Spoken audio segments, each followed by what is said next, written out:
Bonjour à tous. Aujourd'hui, je vais répondre à une question centrale dans le cadre du suivi de votre mémoire, c'est mon directeur de mémoire a démissionné, que faire?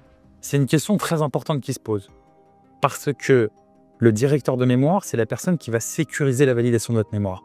C'est grâce à ses retours, c'est non pas grâce à lui qu'on va le valider, mais c'est grâce à ses validations qu'on va obtenir un engagement de responsabilité en quelque sorte de sa part et qu'on va vous sécuriser avant même de déposer votre mémoire. C'est vraiment un élément clé de notre méthode de travail chez Expert Mémoire, c'est que on n'attend pas de déposer le mémoire et puis on croise les doigts et on attend que ça passe. Non, on se met d'accord avant pour vous sécuriser. Le but, c'est que vous passiez à cette session, pas à la session d'après ou pas l'année d'après. Donc, on annule, on évacue ce risque en prévalidant votre mémoire par votre directeur de mémoire. Alors, la question qui se pose, c'est s'il n'est plus là, s'il ne vous répond pas, s'il est occupé, s'il est malade, s'il n'a plus envie de vous suivre, si vous avez une mauvaise relation, s'il est fâché, etc., qu'est-ce qu'on fait? C'est une question très pertinente compte tenu de cette prévalidation qu'on obtient. Donc, elle est très pertinente, cette question. Et on en voit régulièrement des gens qui ont affaire à un directeur de mémoire condescendant, négatif. On a une cliente, par exemple, récemment en droit, elle a une directrice de mémoire qui attend 1 mois pour lui faire un retour, et au bout d'1 mois, elle lui fait un petit message évasif, non mais c'est pas du tout ce que j'attendais, et elle veut pas répondre.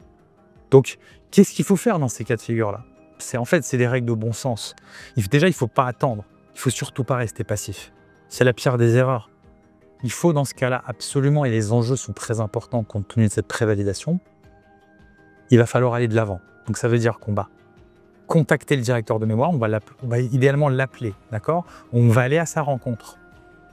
Si vous allez à sa rencontre, c'est vraiment l'idéal, parce que vous allez le voir de visu, humainement, il va vous voir dans les yeux, il n'y a pas d'échappatoire. Si c'est un mail, c'est plus facile d'esquiver un mail que d'esquiver une personne qui est en face de soi. Donc, on va lui dire qu'est-ce qui se passe, voilà, j'ai envie d'avancer, votre soutien est très important pour moi, je vous suis extrêmement reconnaissant pour l'aide que vous m'apportez. J'ai besoin d'avoir une réactivité dans les retours et votre suivi. Voilà, ça peut débloquer des situations. On essaie de l'appeler, si on n'arrive pas à le voir, pareil. Si maintenant, pas de son, pas d'image, on a affaire à un directeur de mémoire qui fait autre chose, qui n'est pas occupé, etc., bah là, il n'y a pas 50 000 solutions, il n'y en a qu'une seule. Vous contactez le son N+1 au niveau de l'école et vous demandez un changement de directeur de mémoire en évoquant un défaut de suivi. Tant pis si vous vous mettez en porte-à-faux, tant pis si vous prenez le risque de ternir une image, de ternir votre réputation ou quoi. Là, il faut y aller, il ne faut pas avoir peur de casser des œufs. Moi, c'est ce que je recommande, c'est ce qu'on recommande. Nous, on est jugé sur un résultat à la fin, d'accord? On a besoin de valider votre mémoire. Donc, quand on a besoin de valider votre mémoire, on ne va pas attendre passivement, croiser les doigts en espérant qu'un jour il réponde, parce qu'on n'a pas le temps. On est obligé d'avancer. S'il ne veut pas jouer le jeu, déjà, c'est lui qui ne respecte pas le contrat, parce qu'il est payé pour vous suivre, que ce soit une université ou une école privée, peu importe. C'est son rôle. On lui a attribué cette fonction, il l'a accepté. Il y a un contrat qui s'est mis en place, il est obligé de vous suivre. Si maintenant il fait défaut dans son contrat, il faut aller vous plaindre, parce qu'il faut aller faire un recours auprès du N+1. La plupart du temps, ce que ça fait, c'est que vous allez avoir un autre directeur de mémoire et puis ça débloque la situation et là, on est sécurisé parce qu'on va avancer partie par partie. Au-delà de la prévalidation, c'est quoi l'intérêt? C'est qu'on va sécuriser partie par partie. Et c'est quoi l'intérêt? C'est que si vous faites fausse route, il va vous le dire dès le départ. Vous n'allez pas attendre de rédiger la moitié ou la totalité du mémoire pour qu'il vous dise non, mais c'est pas du tout ce que j'attendais. Et là, vous devez tout refaire. D'accord? Donc le fait d'avoir un directeur de mémoire dès le départ, c'est quoi le principal intérêt?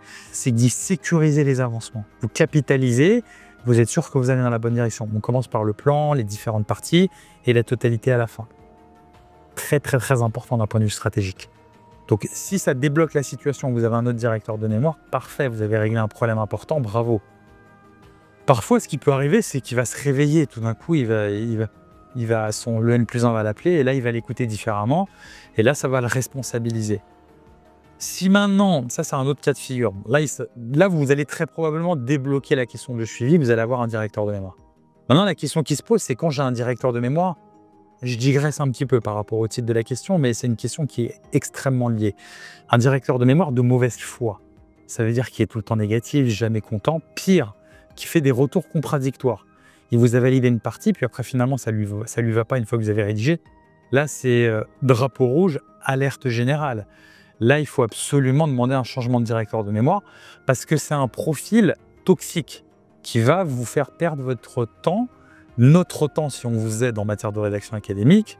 Et c'est vraiment un profil à éviter parce que c'est une personne négative par définition, éternellement insatisfaite.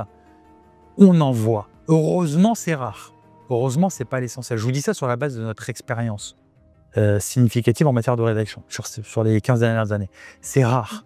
Parce que ça relève plutôt d'un profil un petit peu pathologique au niveau psychologique.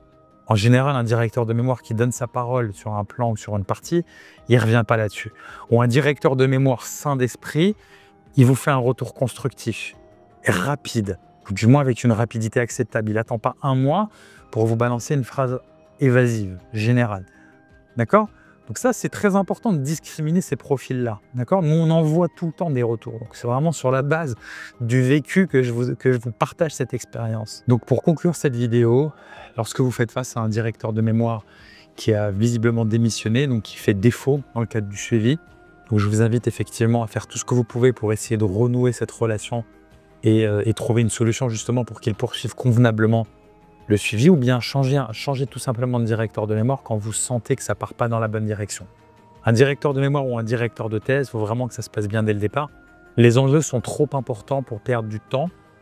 N'oubliez pas, le directeur de mémoire valide votre mémoire avant de le déposer, il vous sécurise, de même pour le directeur de thèse. Donc, les enjeux sont trop importants pour se permettre de perdre du temps et de gérer une question relationnelle qui risquerait d'entacher le processus et de vous mettre en porte-à-faux, de vous mettre dans une situation de risque. Donc, il faut vraiment que ça fonctionne bien dès le départ, que ce soit au niveau de la fluidité de la communication, des échanges. Il faut que le directeur de mémoire soit globalement positif. Bien évidemment, il va vous critiquer, mais il faut que ce soit vraiment constructif avec une réactivité acceptable pour vous permettre d'avancer. Si c'est bloquant et si ça ne permet pas de travailler convenablement, mieux vaut changer tout de suite d'axe et demander un changement de directeur de mémoire. Du moins, c'est ce que l'on fait sur notre expérience, qu'on recommande à nos clients. C'est toujours à ce moment-là, demander un changement de directeur de mémoire et partir sur une bonne base qui va vraiment permettre d'avancer au niveau de la rédaction. Voilà, j'espère que cette vidéo vous sera utile et je vous souhaite bon courage et réussite dans le cadre de la rédaction de votre mémoire ou de votre thèse.